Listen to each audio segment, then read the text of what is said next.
Hey guys, welcome back to the FACEIT Challenger Invitationals with yours truly, Vince Metuz Hill and James Stress O'Leary. This is the second cup and we are going into our third best of three now between SK Gaming Prime and Tick, Trick and Duck. How you doing, man? I'm doing good. And we've got something special for you before we go into third best of three. So, I hope everybody's ready that's watching this. If you have signed up on the website or are in the process of signing up, get to that point really quickly because head into the subscription settings on your account. I think that's in the top right on the screen. I haven't got it ahead of me. There's apparently an arrow in the top right. You want to get over there, get to the subscription settings pretty quickly because we have a code that is valid for the first 10 people that redeem it for, I believe it is FACEIT Premium. It's on screen. Go! Everybody hopefully is now scrambling to get that in, and if you have redeemed that, congratulations. We do have more codes to give away this weekend, so that's not going to be the first time. It will be the first time, but it certainly won't be the last time that we have that happen.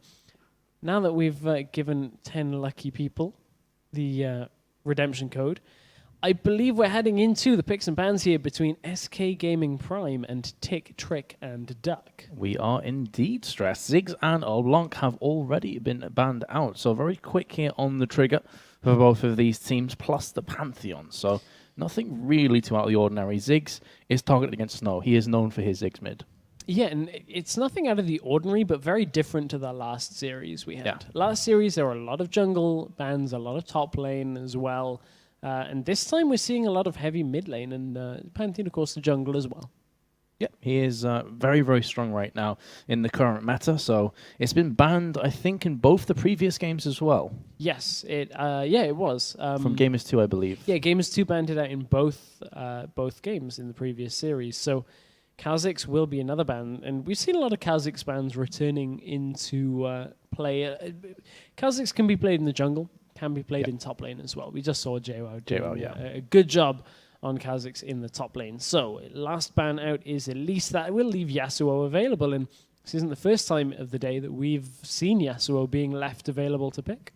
We'll leave characters like Yasuo, Lulu, as we saw previously, like Wukong as well. There's plenty characters that are available for both teams to go ahead and run with. Perry, the jungler from SK Gaming, I've actually known for quite a long time. He likes to play very aggressive junglers.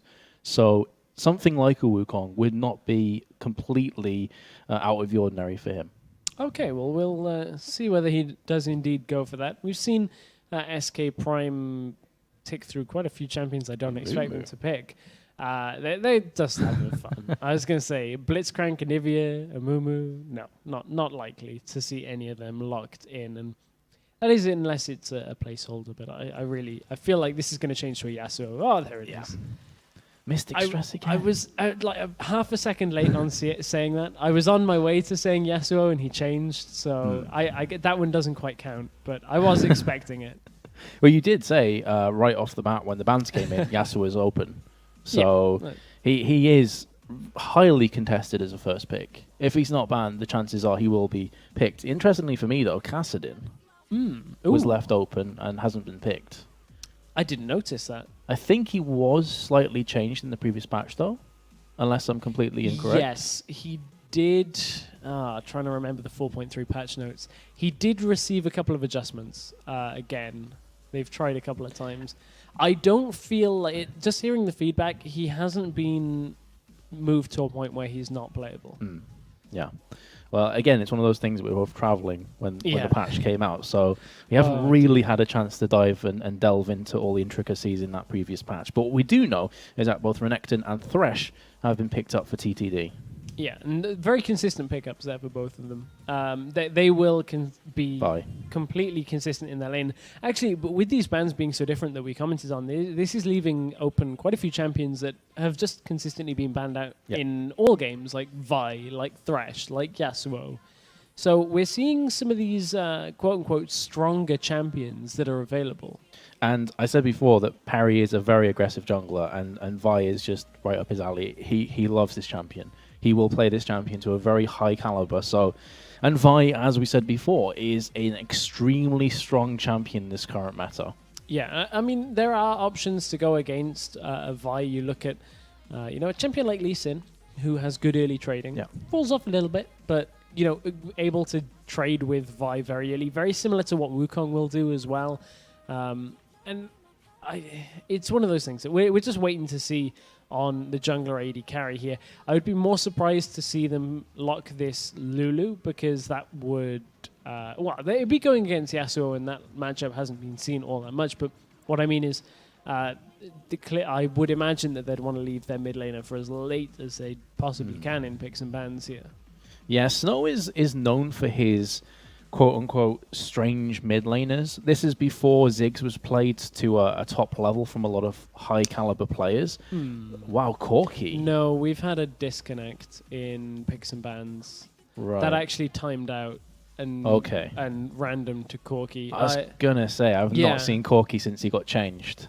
And the phosphorus bomb was no longer instant. Yeah, I'm almost positive that randomed. It definitely timed out, so I have a feeling Corki is going to be a placeholder. We haven't had anything back out. What I would say, though, is that Sunny is the AD carry for Tick, Trick, and Duck. And he's picked the Corki. And Corki did receive a couple of little quality of life he did. treatments in the last patch as well. So I don't expect that to be a Corki pick, but it could be. It could have been one of those last minute, pick something, okay, pick Corki. Corki does pretty well against Sivir, because the Gatling gun, you can't block it. Phosphorus bomb, you can, but then you leave yourself open to missile barrages and such. So, in that way, Corki makes sense, but there's so many stronger AD carries in the current game. I mean, Jinx isn't banned. You've got Lucian is also available. It could just come down to the fact that Sunny's like, no, screw you guys. I like Corki. I want to play this champion. It's good with Thresh. This used to be a staple go-to bot lane in Season 3, that you'd land a death sentence and then the follow-up damage was cataclysmic to play against. Yeah, well, I mean, the problem with that is we're not at Worlds, so Corki can't be effective. I don't know whether you guys saw the stats on that, but Corki's effectiveness tends to skyrocket in Worlds and then straight after. But we did go back to the lobby, which kind of tells me that it was a disconnect. Yeah. Again, we kind of don't want to be to the point where, like, no, Corki's never going to get played, because it's possible, but not to be expected. Yeah, that's definitely an accurate way of looking at it. It's the same as AD carries that used to be super popular have fallen out, like Graves. Yeah. I remember when Graves Season 2, Season 3, I main Graves because he was so strong, and now he's very rarely seen. Same with Corki. I think a lot of that's because the Phosphorus Bomb used to be a go-to, almost guaranteed amount of damage, and now you obviously ping it in the air, and it's a skill shot. So I think that took a lot of the emphasis off Corki as an AD carry. And when Jinx comes along, when you've got Lucian, you've got Sivir and such, that are just so much better in so many different ways, makes a lot more sense. Yeah, and, I mean... Yeah, okay, we've had confirmation. Sunny did need to restart his client there. So, yeah, it was, in fact, that's the case. We haven't been told what exactly the change is going to be. So we don't know what he'll pick instead of Corki. I have to imagine it's going to be Lucian. I think Lucian as well. Yep. Yeah, against Sivir, it makes probably the most sense. Either that or Caitlyn, I guess. Draven's very good against Sivir as well, because you can't really block anything apart from stand aside. But all the spinning axes will consistently hit you. I don't expect to see Draven, though.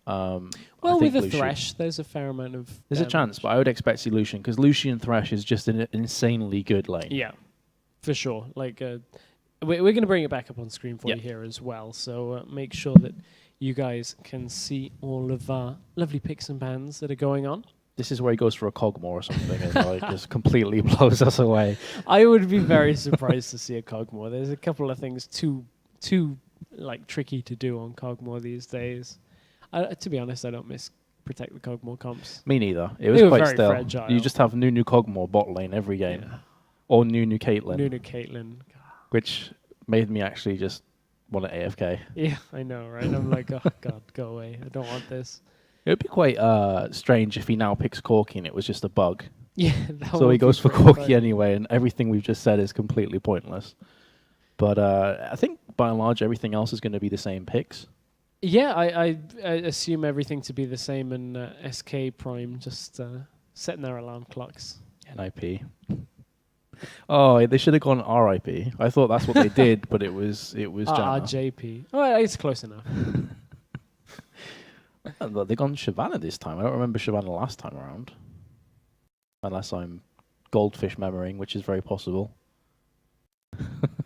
Is it? I think it was locked in the last rotation, actually. Right. But it was when we were talking about Corky that we kind of ignored it. I tunnel for a visioned little on bit. Corky. Because I was going to say, I think I remember seeing a Shyvana rough.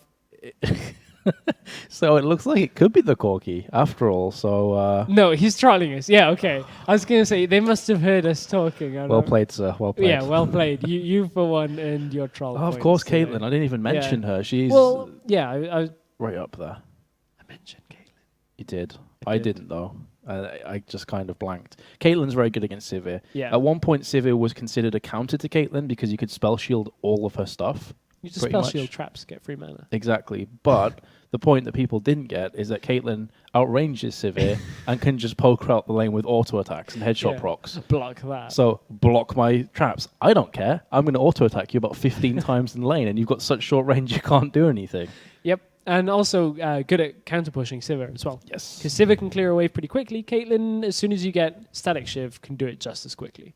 Pilt Exactly. over into one auto attack pretty much clears the wave. So it's one of those things that like they're fairly similar in role, just have their minor strengths and differences against each other. So I kind of expect that to almost cancel out in some respects. So now that we have both the compositions here in front of us, Stress, I've got to ask you the question. Which one are you favouring? Is there anything interesting that's just jumping out at you? Because I think they're both pretty solid. I think one thing to look at is SK's.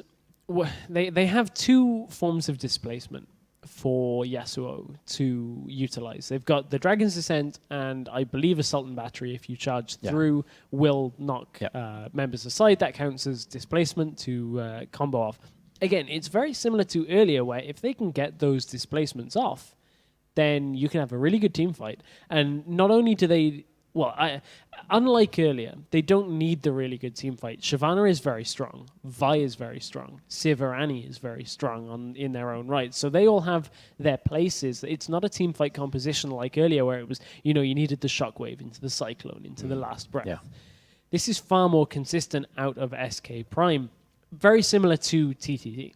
Tick, Trick, and Duck. Again, both teams have gone for 10 very consistent champions in this game. They have, yeah. There's nothing that I'm looking at thinking that's a bit weak at such and such a point in time. And plus, you look at the synergy between the likes of Sivir and Shyvana.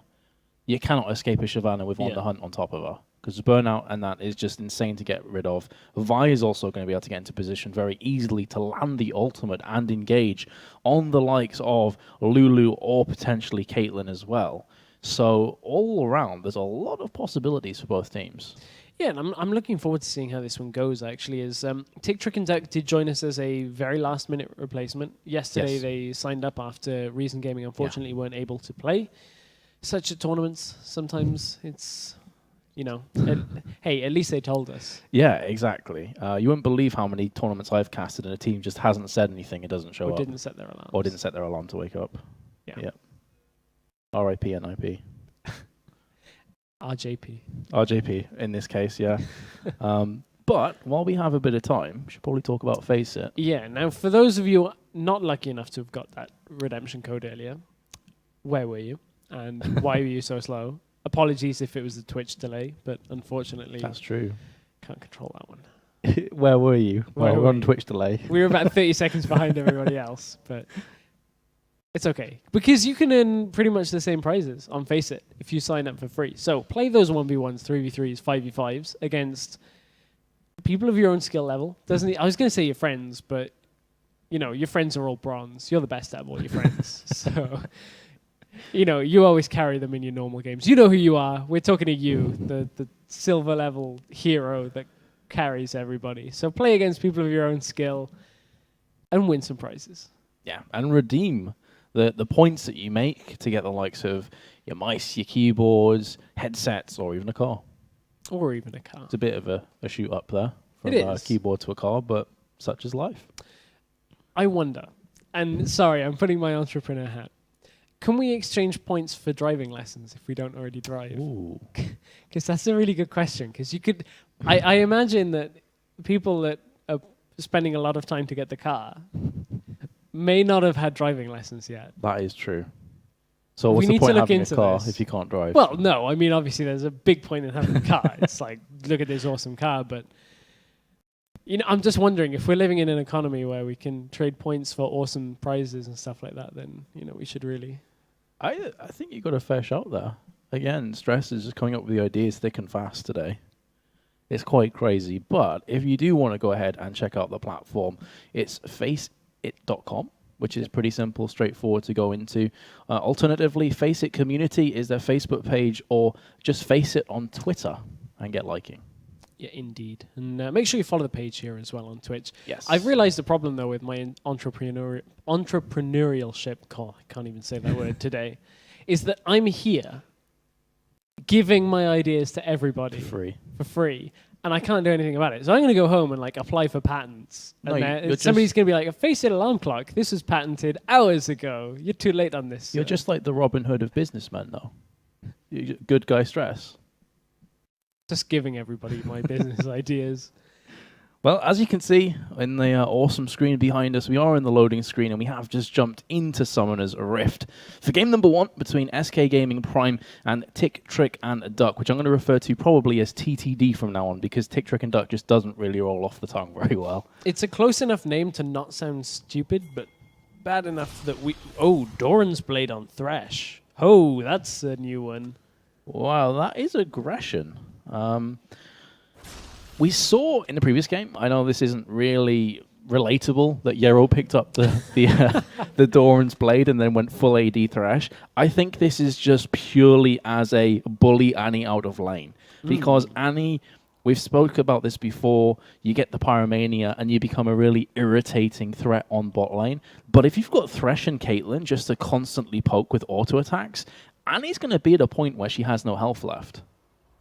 This is very aggressive. It is. It could backfire. I am surprised at this, actually, because the trading in lane from Doran Shield was because you could survive it. Thresh had, I'm remembering quite a few patches back, Thresh had his base armor reduced a few patches ago. Yeah. And actually doesn't have as much as you'd think. So Doran Shield was fairly important for him to be able to trade in lane. Or at least, those extra health items made it so that he could survive through. Doran's Blade is just... The symphony of pains is going out already from these guys.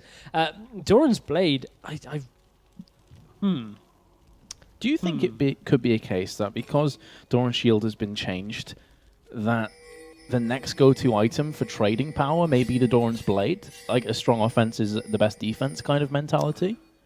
I don't feel like that's economically consistent. Right. I feel if you're looking to trade like this, as you can see, Bonaparte's actually taken Flay first, so was looking for a big hit on the first auto attack, but it didn't actually do that much damage. Yeah, and like I said, this could really backfire. If Bonaparte is going in to play super aggressive and just ends up dying, that's going to spiral out of control pretty quickly.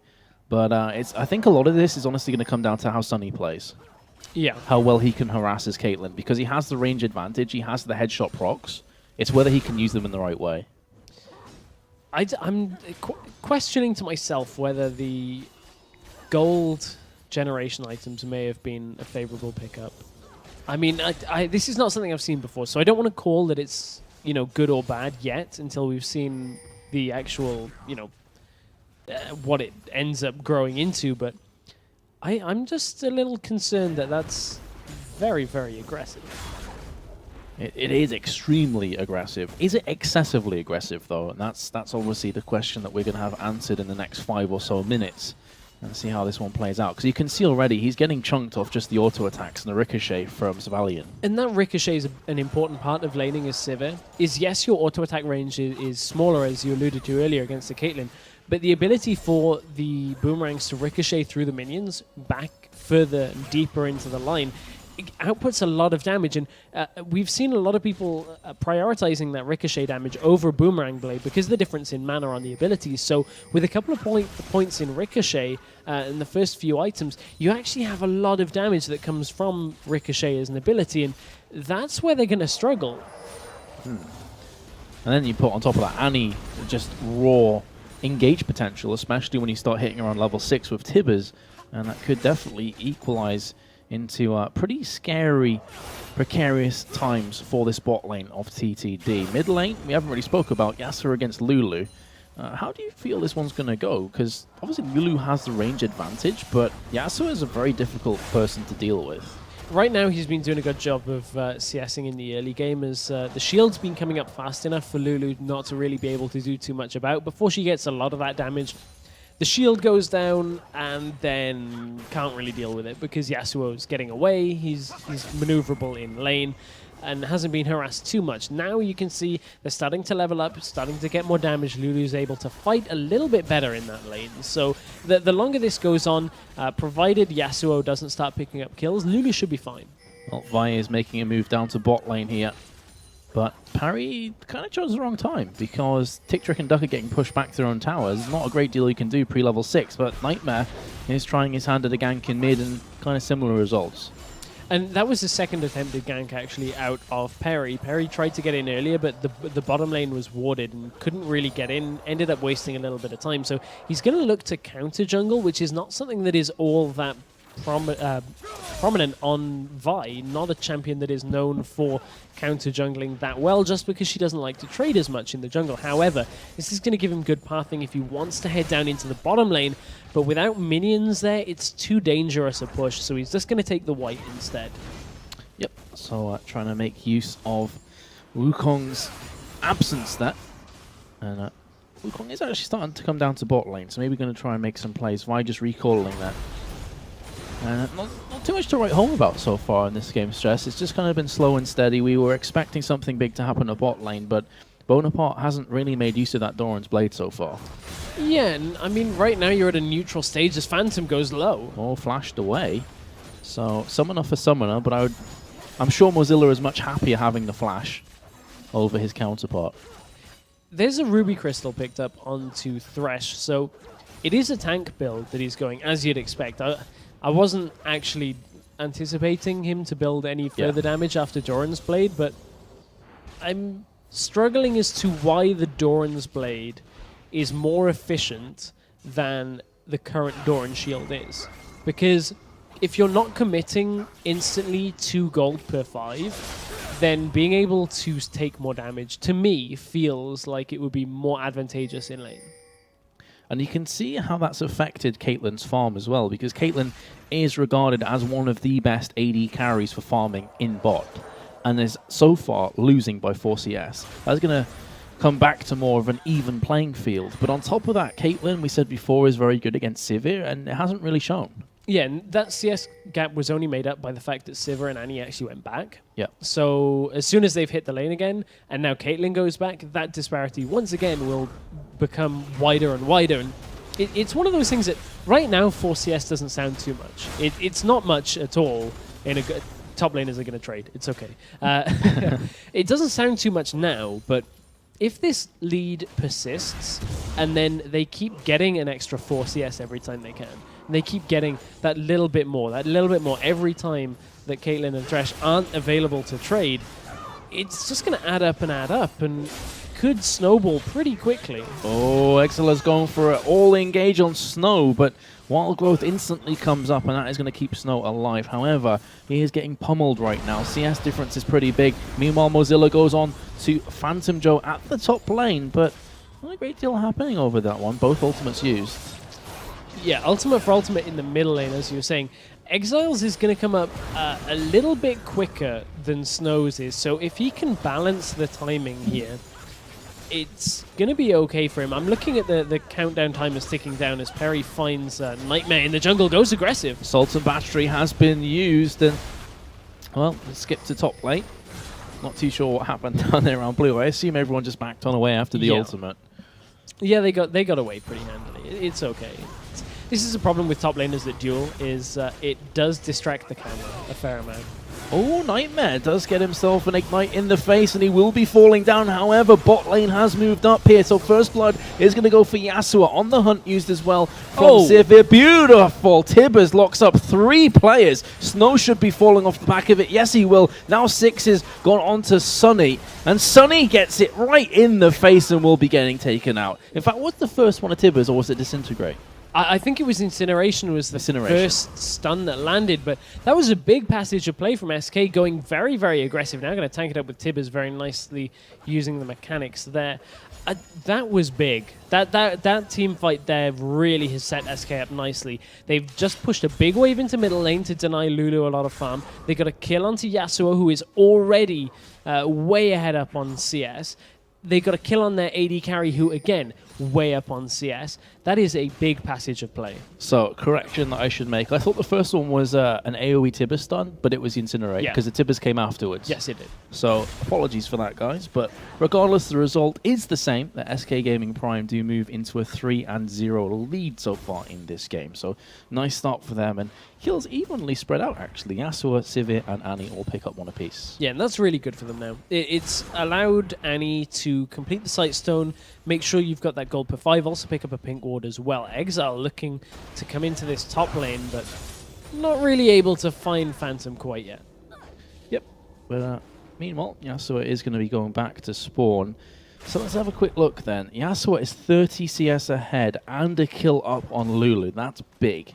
That's really big. And Static Shiv is going to be the item of choice there. Bonaparte, I'm still scratching my head at this Doran's Blade, but at top lane, Phantom Joe has been caught out from Mozilla, but there is Nightmare with the Cyclone Parry. Is so big right now, doing so much damage that he's going to be able to pick up a double kill off this one. There you go, double kill on Vi. Yeah, it's that move over on Vi's builds that it has been happening recently, where you go Spirit of the Elder Lizard rather than Ancient Golem. It just gives you that little bit more damage as you come into fights. You can see the early game really, really helps Vi to be able to output damage and secure kills, and it does somewhat affect the build as you go later and later. It makes you slightly less tanky, only by a little bit, but it is almost noticeable at that point. But this is really where Perry is in his element, when he's allowed the freedom to play aggressive. And so far he's been making it work. Bonaparte has been caught out and will be blown apart there from Sivir, who's now going on to Sunny, who could be going down here. As you can see, Exile coming around from the backside, jumps in and does secure the kill. 7-0 start for SK, about as good as it gets. Yeah, and they've quickly jumped up in power now. That's a 2-0 Yasuo. Static Shiv completed. They rotate to the Dragon. Funnily enough, at this point, Vi can pretty much solo Dragon with a health pot. It does take a while, but this time, 3 members are going to be there. They're going to secure that Dragon, and they don't even feel like Exile needs to be there. He's going to rotate out towards the middle lane, very smart, to really just try and shut down Snow's Lulu as much as possible. Yep, the instant wild growth has been used there, and Yasuo still has his ultimate available. So I have to say here, Stress, that SK Gaming, Prime Gaming I should say, have been very impressive so far in this game. And you can see why they ended up second last time around. As actually will be using that ultimate now on Snow, who is going to be probably taken down, I'd expect. There you go from Exile. However, here comes Nightmare from the side. And meanwhile, top lane, again, they're just batting over the heads of one another. Actually ulting in. It was something I was going to say was, I don't think this is going to result in a kill up in the top lane. Something I was going to say that with that Lulu ultimate being used early without the last breath, that's a lot of damage. Wow. I'm not too sure what Bonaparte was doing there, I've got to be honest. I don't... The thing is, he'd seen Yasuo and Vi there. I just don't think he expected them to go on him. Right. I think it's one of those things, they're not going to go on me. Are they? Oh, okay, I'm dead. Yeah. that's probably exactly what he was thinking. Oh, I'm dead. Brilliant. Yeah, because it was that quick. Yeah, the burst damage is phenomenal right now from SK Gaming Prime. Yeah, they just haven't really... Since the first use of Wild Growth and Last Breath, they haven't balanced it quite as they'd like to. TTD, Phantom is trying to get away here. The only place to run is really into a Yasuo. Why flash, though? I feel that was a completely wasted summoner because he must have known he was dead regardless of what happened. He didn't have his ultimate available. He was behind enemy lines nearly at the secondary tower. So, he's the challenger player, not me. But personally, I don't see the point in flashing. It feels like a wasted summoner. Ooh, stun does land off that Tibbers. Deja vu from about 2 minutes ago. Yeah, they have got so much damage right now. It's so difficult now to really look at the lineup for TTD and say this is how you come back into this, because they, I believe it's only top tower that really remains for them on that outer ring. They're 11 kills down. Yeah, 11 kills down at the 14-minute mark and 2 towers down and a dragon. It's like a list of bad things that are happening right now to TT&D. And again, mad props to them for stepping in at the last minute of Reason Gaming stepping out. But still, this is a very one-sided affair in SK's favor. But, I mean, SK are a team that have been going from strength to strength. We saw them take second place in the FACEIT Challenger Invitational #1.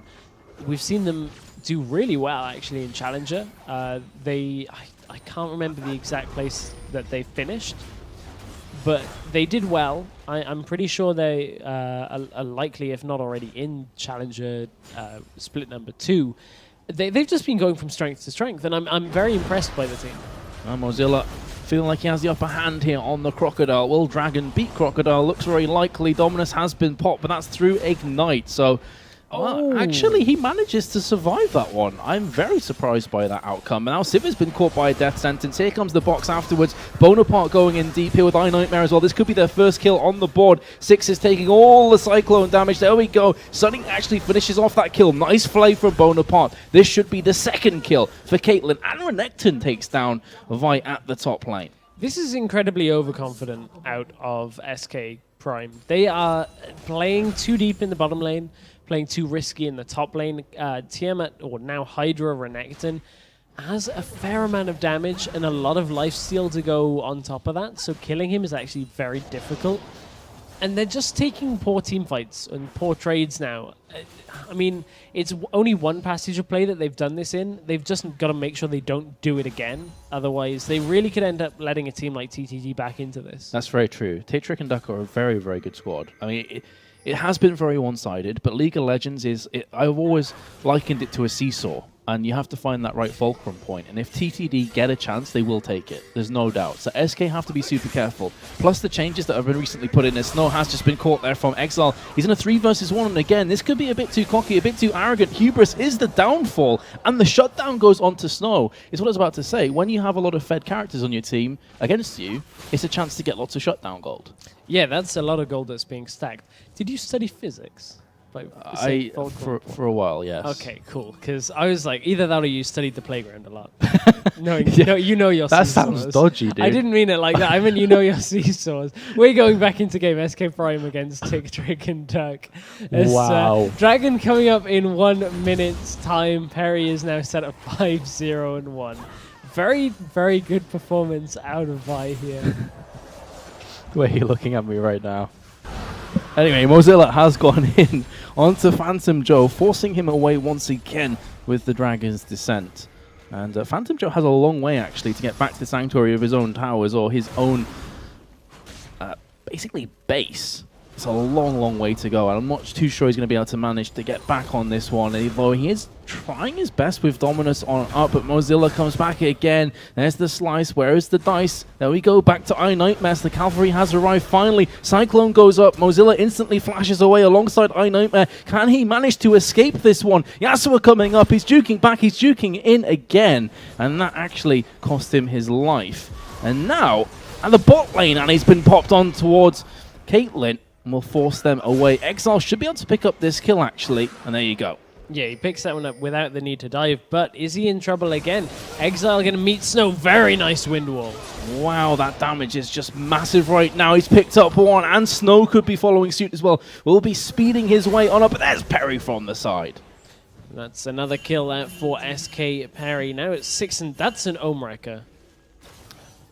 It is indeed an Ohm Wrecker. I'm gonna say now it's 6-0, but I will go on the record and say I have never casted a game of competitive League of Legends where an Ohm Wrecker has been built. Yeah, I would have to agree with that statement. I have a bad memory, but I honestly cannot remember a single time. I feel like I would remember an Ohm Wrecker. Yeah. Just because Same. of how common it is. But that's a declaration of intent, though. Yeah. That's saying, I want to dive you. I Yeah. actually want to go past your tower and kill you. And I'm a Vi, so that's possible. It's hard to counterplay that, honestly. It really is, especially when you consider that inhibitor turrets are the most difficult to push down as well. If you can disable one for a little bit, pick up some kills, and then switch focus onto the tower, then sure, that might actually be a viable pickup, but they've got to be careful they're not overconfident. Yeah, Mozilla has been caught by 3. Make that 4 players when Bonaparte gets up here. Does he have the raw sustain to survive this one? Doesn't look likely, but in the meanwhile, at bot lane, Caitlyn was picked up from both Yasuo and the aforementioned Perry with the Ohm Wrecker. So that is a global 1-for-1 trade. We'll see what they can do down in this bottom lane. Looks like they're going to take away the blue buff, and Dragon is available as well, so that really is where I'd expect them to rotate down towards, unless Exile's going to look to go aggressive. I feel like that might be a little bit overconfident. Well, Takes 3 tower shots. yeah, this is where the Ohm Wrecker could pay out, though, because Perry's gone back in again. Unbeknownst to him, though, he's trying to kill a decoy. It's never a good idea. They did use the Ohm Wrecker there, so first use. Got it. Feels like quite a historic event, actually. Not just the Ohm Wrecker, but it was used. 6 goes in, just stuns Sunny, but that could be more than enough here. And Sunny's managing to dart his way back and forwards, and will manage to survive. Ooh, Snow's going to flash forward, lands the Glitter Lance. And that's going to be a dead 6. Are they going to engage, though? No.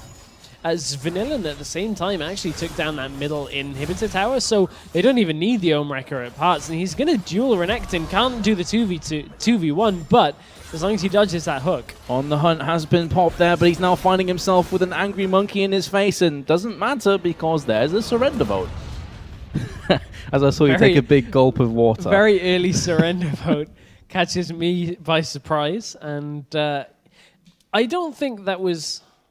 I don't want to say that was too early, but with the inhibitor tower down, it's difficult to come back from that when you're fairly far behind. I mean, you look, Yasuo was 6-1, Vi was 6-0. There was even a lead on to Sivir. I think it was probably a smart choice. Yeah. But, you know, could have played that out. I don't know. I can't really fault them for the surrender vote because the kills were in key areas as well. Yasuo 6-1. Civ is 3-1. It's just across the board a very, very scary team to play against. So it may be from Tick, Trick, and Duck's perspective, they're like, okay, guys, this game's lost. Let's just get into the next one. Let's not let our morale get any further down.